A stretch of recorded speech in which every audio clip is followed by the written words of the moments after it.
You're upset. By then he must have noticed the bathing suit I was wearing.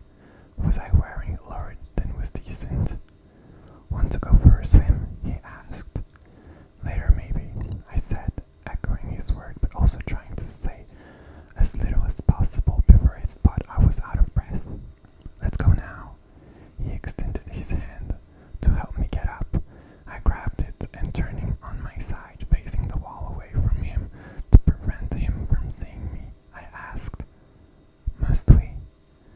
This was the closest I would ever come to saying, stay. Just stay with me. Let your hand travel wherever it wishes. Take my suit off, take me. I won't make a noise, won't tell a soul. I'm hard and you know it. And if you won't, I'll take that hand of yours and slip it into my suit now and let you put as many fingers as you want inside me. He wouldn't have picked up on any of this. He said he was going to change and walked out of my room. I'll meet you downstairs. When I look at my crotch, to my complete dismay, I saw it was damp. Had he seen it? Surely he must have. That's why he wanted us to go to the beach. That's why he walked out of my room. I hit my head with my fist. How could I ever been so careless, so thoughtless, so totally stupid? Of course he'd seen.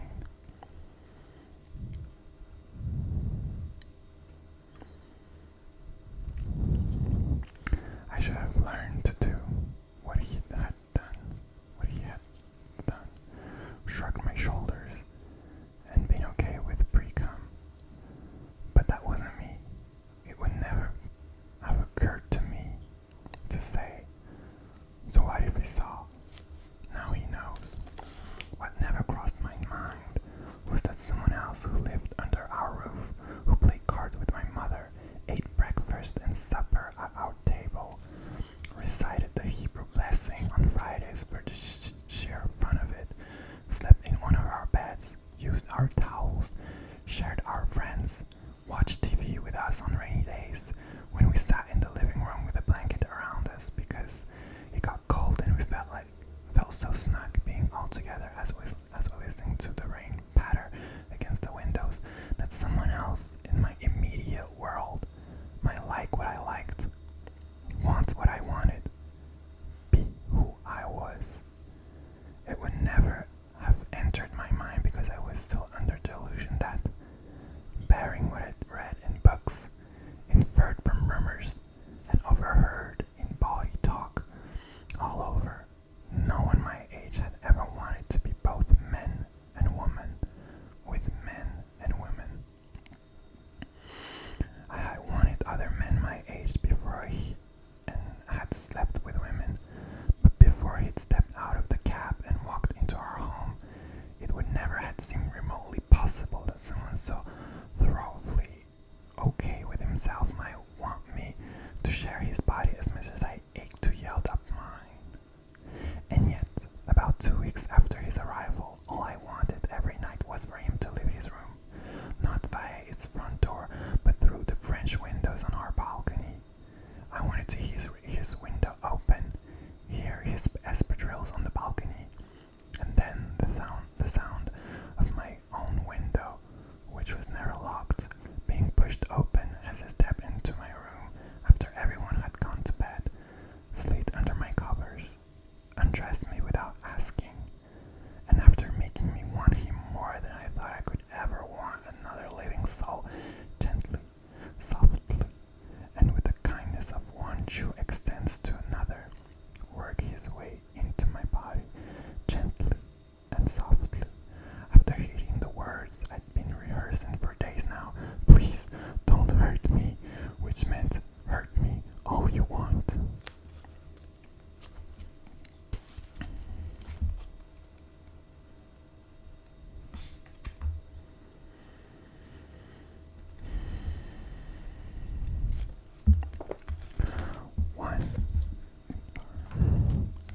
One afternoon, when I knew that the house was totally empty, I went up to his room. I opened his closet and, as this was my room when there was no resident, pretended to be looking for something I'd left behind in one of the bottom drawers.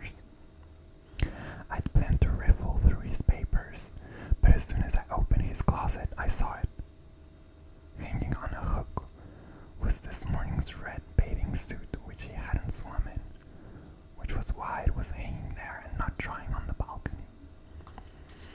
I picked it up, never in my life having pried to anyone's personal belongings before. I brought the bathing suit to my face, then rubbed my face inside of it, as if I were trying to snuggle into it and lose myself inside its folds. So this is what he smells like when his body isn't covered in scent and lotion. This is what he smells like. This is what he smells like. I kept repeating to myself, looking inside the suit for something more personal yet than his smell, and then kissing every corner of it, almost wishing to find hair, anything to lick it, to put the whole bathing suit into my mouth, and if I could only steal it, keeping it with me forever, never ever let Mafalda wash it, turn to it in the winter months at home, and on sniffing it, bring him back to life, as naked as he was with me at this very moment. On impulsive, I removed my bathing suit and began to put his on. I knew what I wanted, and I wanted it with the kind of intoxicated rapture that makes people take risks they should never take. They would never take, even with plenty of alcohol in their system. I wanted to come in his suit and leave the evidence for him to find there, which was when a crazier notion possessed me. I undid his bed, took off his suit, and cuddled it between his shit, naked. Let him find me. I'll deal with it, one way or another. I recognized the feel of the bed, my bed, but the smell of him was all around me, wholesome and forgiving, like the strange scent which had suddenly come over my entire body when an elderly man who happened to be standing right next to me in a temple on Yom Kippur placed his talus over my head till I had all but disappeared, and was now united with a nation that is forever dispersed, but which from time to time comes together again, when one thing and another wrap themselves under the same piece of cloth. I put his pillow over my face, kissed it savagely, and, rubbing my legs around it, told it what I lacked the courage to tell everyone else in the world. Then I told him what I wanted. It took less than a minute. The secret was out of my body. So what if he saw? What if he caught me? So what, so what, so what? On my way from his room to mine, I wondered if I'd ever be mad enough to try the same thing again. That evening, I got myself keeping careful tabs on where everyone was in the house. The shameful urge was upon me sooner than I'd ever imagined. It would have taken nothing to sneak back upstairs.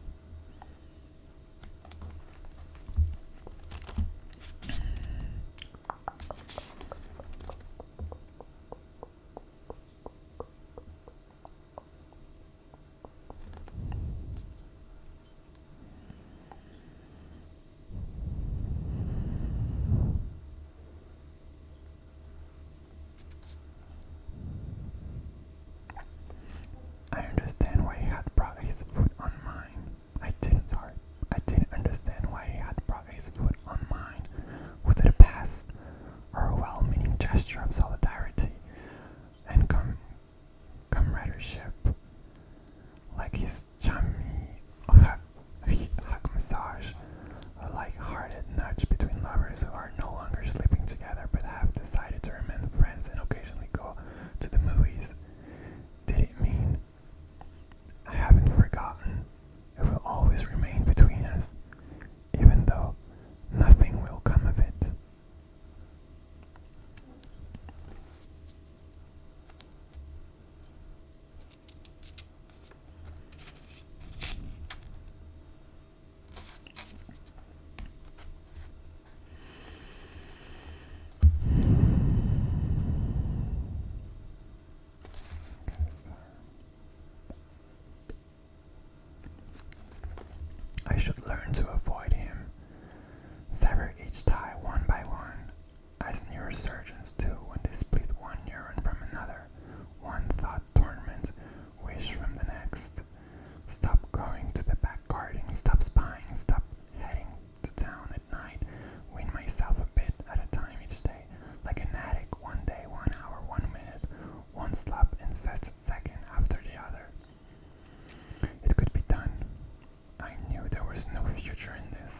Supposing he did come into my bedroom tonight. Better yet, supposing I had a few drinks and went into his and told him the plain honest truth square in your face, Oliver. Oliver, I want you to take me. Someone has to. And it might as well be you. Correction, I want it to be you. I'll try not to be the worst lay of your life. Just do with me as you would with anyone you hope never to run into again. I know this doesn't sound remotely romantic, but I'm tied up in so many knots that I need the Gordon treatment. So get on with it. We'd do it. Then I'd go back to my bedroom and clean up. After that, I'd be the one to occasionally place my foot on his and see how he liked that. This was my plan. This was going to be my way of getting him out of my system. I'd wait for everyone to go to bed, watch for his light. I'd enter his room from the balcony. Knock, knock. No knocking. I was sure he slept naked. What if he wasn't alone? I'd listen outside the balcony before stepping in. If there was someone else with him, and it was too late to beat a hasty retreat, I'd say, oops, wrong address. Yes, oops, wrong address. A touch of levity to save face. And if he was alone, I'd walk in. Pajamas. No, just pajama bottoms. It's me, I'd say. Why are you here? I can't sleep. Want me to get you something to drink? It's not a drink I need. I've already had enough to find the courage to walk from my room to your room. It's you I've come for. I see. Don't make it difficult. Don't talk. Don't give me reasons. And don't act as if you're any moment going to shout for help. I'm way younger than you, and you only make a fool of yourself by ringing the house alarm and threatening to tell my mommy. And right away, I take off my pajama bottoms and slip into his bed. If he didn't touch me, then I'd be the one to touch him. And if he didn't respond, I let my mouth boldly go to places it'd never been before. The humor of the words themselves amused me. Intergalactic slop. My Star of David, his Star of David, our two necks like one. Two cut Jewish men joined together from time immemorial. If none of this worked, I go for him.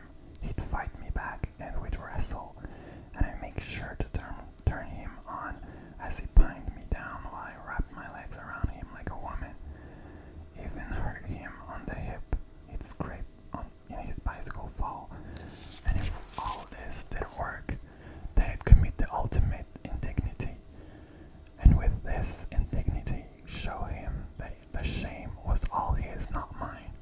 That I had come with truth and human kindness in my heart, and that I was leaving it on his sheets now to remind him how he'd said no to a young man's plea for fellowship. Say no to that, and they should have you in hell feet first. What if he didn't like me? In the dark they say all cats. What if he doesn't like it at all? You'll just have to try it then. What if he gets really upset and offended? Get out, you sick wretch. Twisted piece of shit. The kiss was proof enough. He could be pushed that away. To say nothing of the foot. The foot.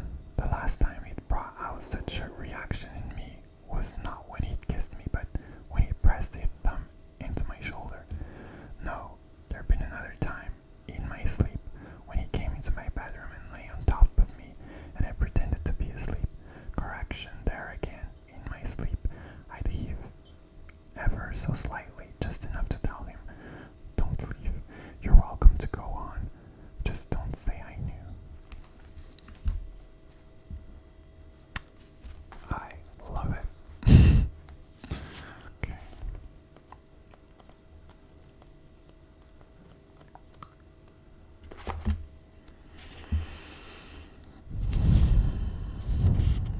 But sitting here, I knew I was experiencing the mitigated bliss of those those who are too superstitious to claim they may get all they ever dreamed of, but are far too grateful not to know it could easily be taken away.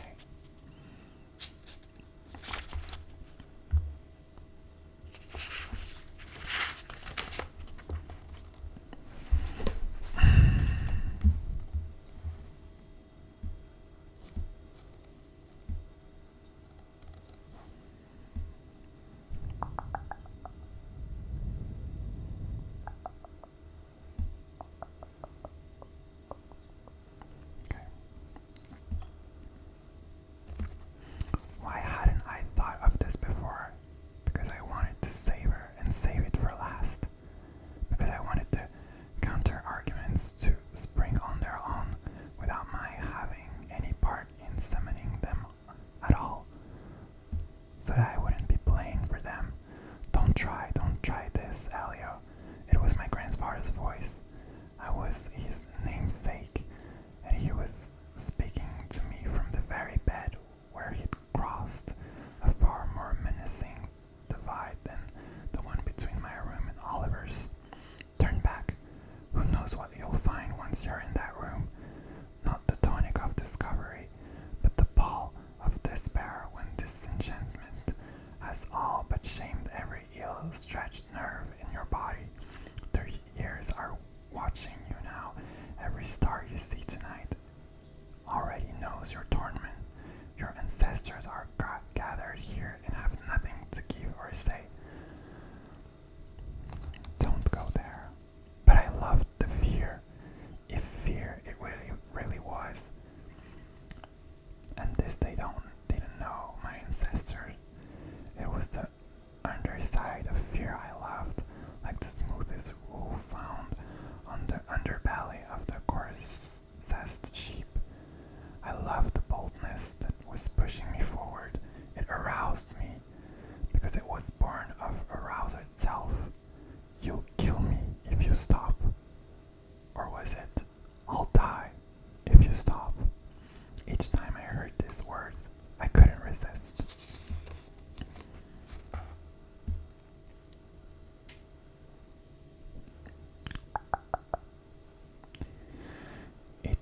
I knock on the glass panel softly. My heart is beating like crazy. I am afraid of nothing. So why be so frightened? Why? Because everything scares me. Because both fear and desire are busy equivocating with each other, with me. I can't even tell the difference between wanting him to open the door and hoping he stood me up. Instead, no sooner have I knocked on the glass panel than I hear something stir inside, like someone looking for his slippers. Then I make out a weak light going on.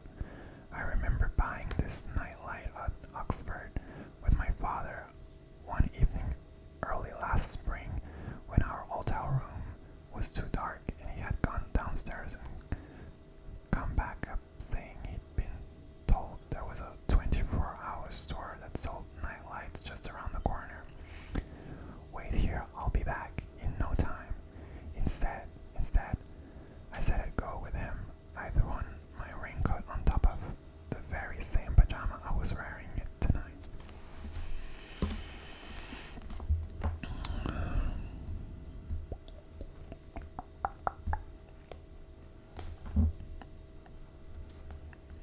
I'm so glad you came, he said. I could hear you moving in your room, and for a while I thought you were getting ready to go to bed and had changed your mind. Me? Change my mind? Of course I was coming. It was strange seeing him fussing awkwardly this way. I had expected a hailstorm of mini ironies, which was why I was nervous. Instead, I was greeted with excuses, like someone apologizing for not having had time to buy better biscuits for afternoon tea. I stepped into my old room and was instantly taken aback by the smell, which I couldn't quite place, because it could have been a combination of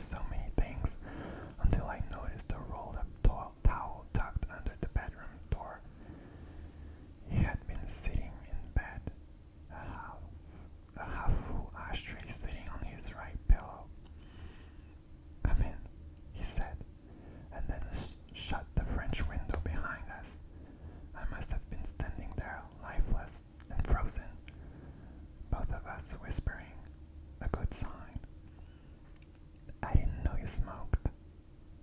Sometimes we went to the bed and sat squarely in the middle of it, not knowing what else to do or say. I muttered, "I'm nervous." "Me too. Me more than you." He tried to smile away the awkwardness between us and passed me the reefer. It gave me something to do.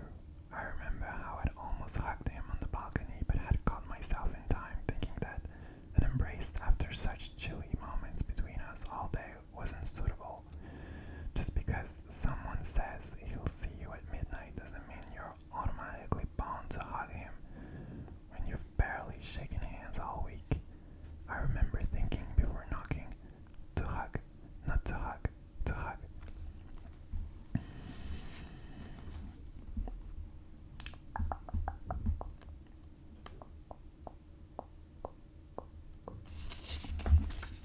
I think I might stop this video here and do another one, like another part.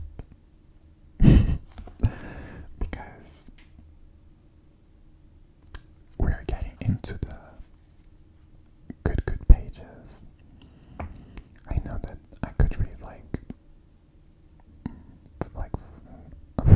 like 7 pages or like 10 in a row, or maybe because I have a note on the best parts that I love about the book. But yeah, I could read like a good part of it here. So let's do it in another